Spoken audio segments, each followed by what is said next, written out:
T-minus 10, 9, 8, 7, 6, 5, 3, 2, 1, 0, and liftoff of Space Shuttle Atlantis on a mission to build, resupply, and to do research on the International Space Station. Houston now controlling. Atlantis begins its penultimate journey to shore up the International Space Station.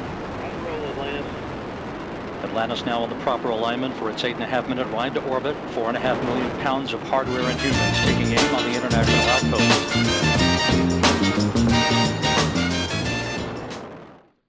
Hands go up, hands come down. I can turn myself around. I can stand on one shoe. I can listen, so can you.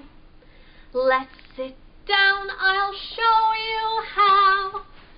Story time is starting now. It's time for story time. Hi, and welcome back to a brand new story time. This week for story time, we are taking a trip. But not just any trip. We're not going to the next town, or the next state, or even the next country. We are getting ready to blast off, and we are taking a trip into outer space. It's going to be super exciting, but first, we've got our blast off story for our blast off story time. And our story for this week is called Hedgie Blasts Off. Now, you know me, I like to wonder about my stories before I read them. So I'm looking at Hedgie Blasts Off, and it's making me wonder. I see a rocket ship, and it looks like we're in outer space, so I know where we're blasting off, but let's look at who's driving the rocket ship.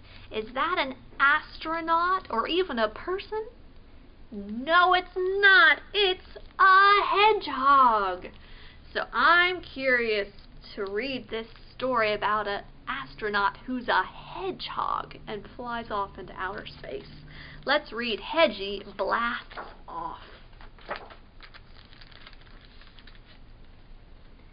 My name is Hedgie, and I want to be an astronaut. I work at Starlab on the cleanup crew.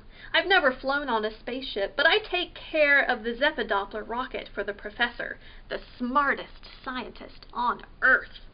He's in charge of outer space. So there's our hedgehog, and he wants to be an astronaut. But he's not. He's a janitor. Today when I got to work, the professor looked worried. Hedgie, we have a problem, he said. Big Sparkler is only sending up weak bursts of sparkles. If it stops altogether, there will be no more Big Sparkler and no more flowers. Big Sparkler is on the tiny planet of Mikop. Alien tourists love to fly over it and watch it erupt, and to take pictures of the strange flowers that depend on the sparkles for food. This is an emergency, Hedgie. Call the scientists to the lab. Is there really a planet Mikop with sparkles and flowers? No, so this is going to be a silly space story. The scientists came in and the professor explained the problem. Big Sparkler is failing, he told them. We need to go to Mikop and find out what's wrong. I'd fly there in the Doppler, but it's too big to land on tiny planet Mikop. We need to build a rescue robot and a small rocket to go there. The scientists looked at the drawings on the blackboard and went to work. I tried to help. They need a rocket that's small enough to land on a teeny tiny planet. Soon everything was ready for the launch. Reporters came to hear about the mission. The professor explained. Big Sparkler isn't working properly, he said. First, let me show you how it's supposed to work. He put a cork in a bottle of fizzy water. Pretend this is Big Sparkler. He shook and shook and shook the bottle until, poof! The cork flew out and water soaked the reporters.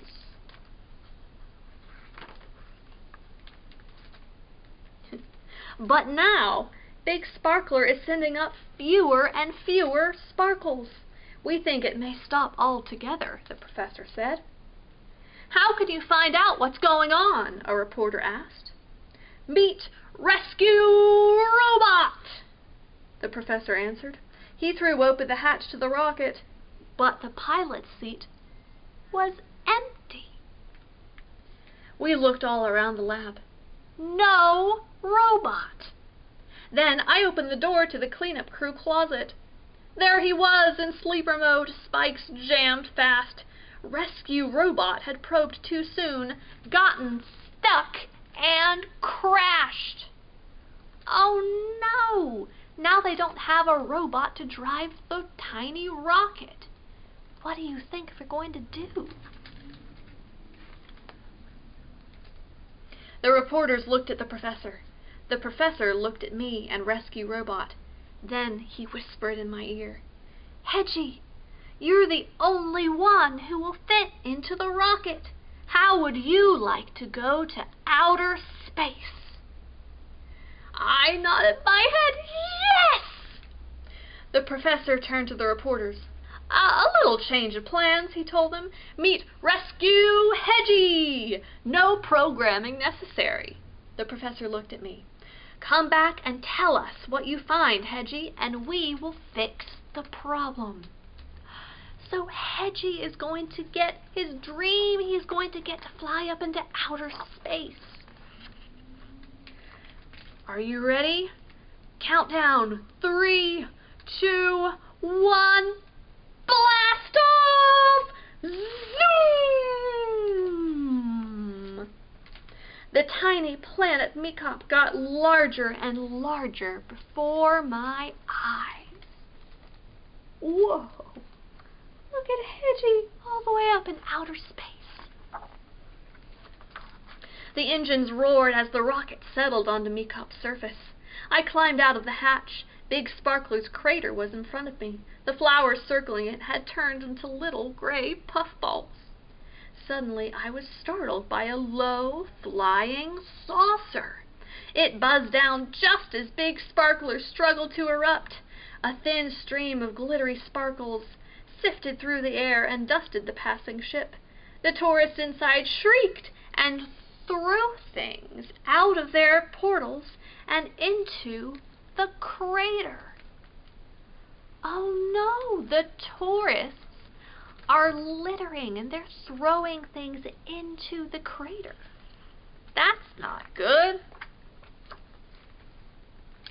Clink, clank, clunk. More squeals. Then I saw what was falling into the crater. Coins. I walked over and looked down. So that's what was wrong. Too many coins from all over the galaxy were filling up Big Sparkler. It needed to be cleaned out. I wanted to fix Big Sparkler for the professor before going home, but how could I drag all those years of coins out of the crater? It was impossible for one small hedgehog. How do you think Hedgie's going to clear out the crater?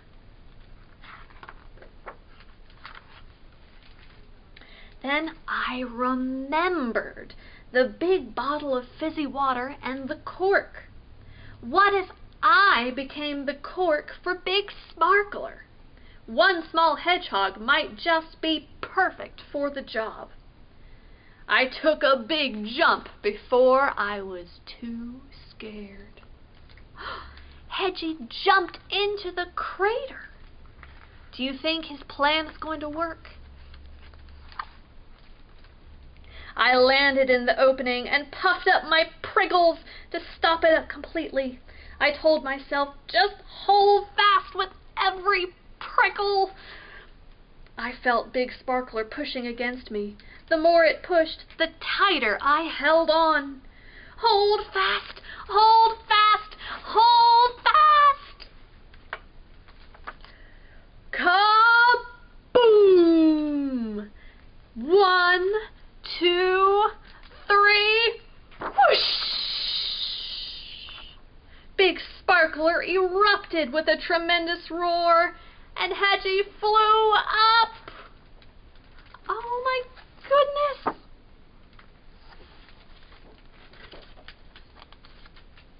And landed in a soft pile of sparkles.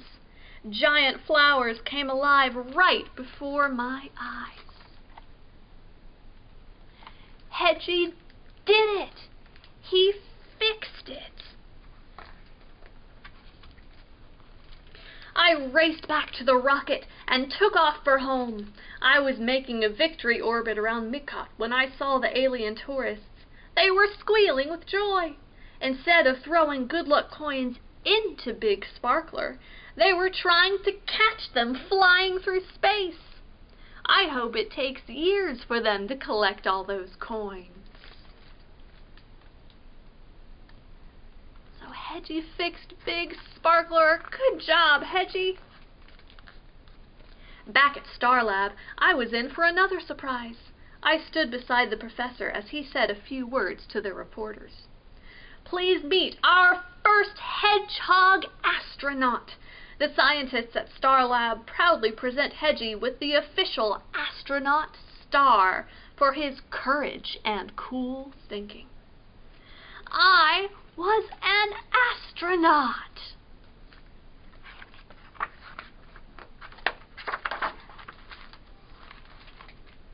The professor went on. Star Lab is grateful to everyone who worked to save Mikop and Big Sparkler, from astronaut first class Hedgie to our new high-tech cleanup crew. 3 cheers for Hedgie! Hooray! So Hedgie got to become an astronaut, and the robot is now cleaning up the building. Great job, Hedgie, for saving the day and fixing Big Sparkler. Now, we know that this is a silly story about outer space. We don't really have hedgehog astronauts, and there isn't really a Big Sparkler or a planet Mikop. But there are so many other things that are really in outer space that are really cool.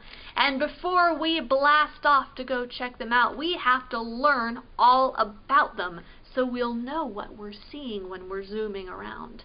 So let's take a look at some of the cool things we might see in outer space.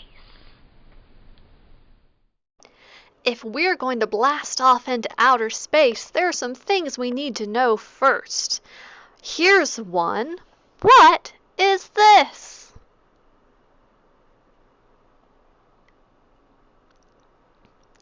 This is a rocket ship. Rocket ships are really important if you want to go to space because that's how you get there. They have several big, strong engines that'll help us blast off from the Earth's surface to make it all the way to outer space. What is this? This is a spacesuit. If we want to leave the rocket ship at any point, we have to put one of these on because they don't have any breathable air up in space. You have to bring it with you. What are these?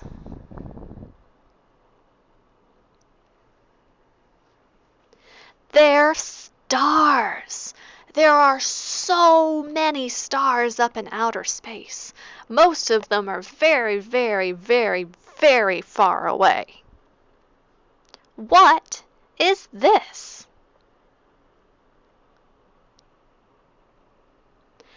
It's the moon. The moon is the closest thing to Earth, and it's the easiest to get to. We've had people walk on the moon before. Maybe we'll get a chance to do it when we're in outer space. What is this? This is the sun, and the sun is very, very important to us here on Earth. It's where we get our light and a lot of our heat. Whoa, look out! There's an asteroid. That's bits of rock that are floating around in space. If one hits our rocket ship, we'll be in big trouble. What is this?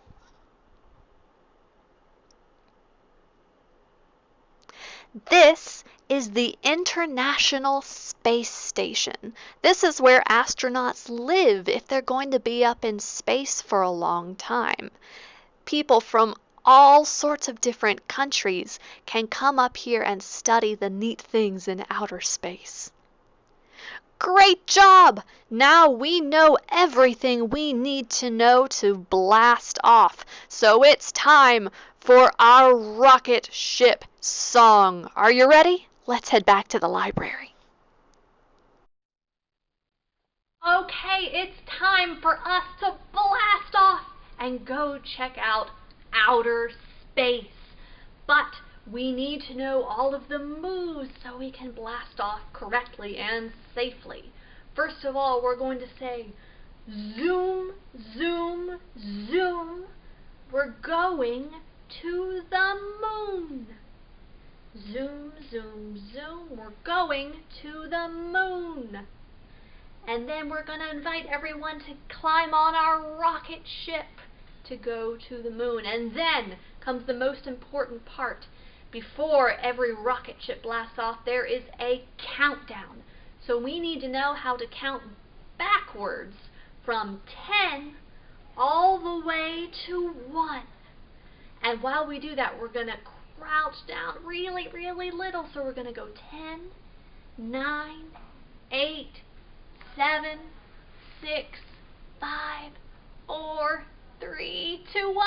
And when we get all the way down to 1, we're going to blast off and go on our journey. Are you ready for our big rocket blast off? Let's do it. Attention all astronauts, please report to the rocket ship and prepare yourselves for blast off. Thank you. Zoom, zoom, zoom, we're going to the moon. Zoom, zoom, zoom, we're going to the moon. If you wanna take the trip, climb aboard my rocket ship. Zoom, zoom, zoom, we're going to the moon. 10, 9, 8, 7, 6, 5, 4, 3, 2, 1. We have blast off. Zoom, zoom, zoom, we're going to the moon. Zoom, zoom, zoom, we're going to the moon. If you wanna take the trip, climb aboard my rocket ship. Zoom, zoom, zoom, we're going to the moon. 10, 9, 8, 7, 6, 5, 4, 3, 2, 1. We have blast off.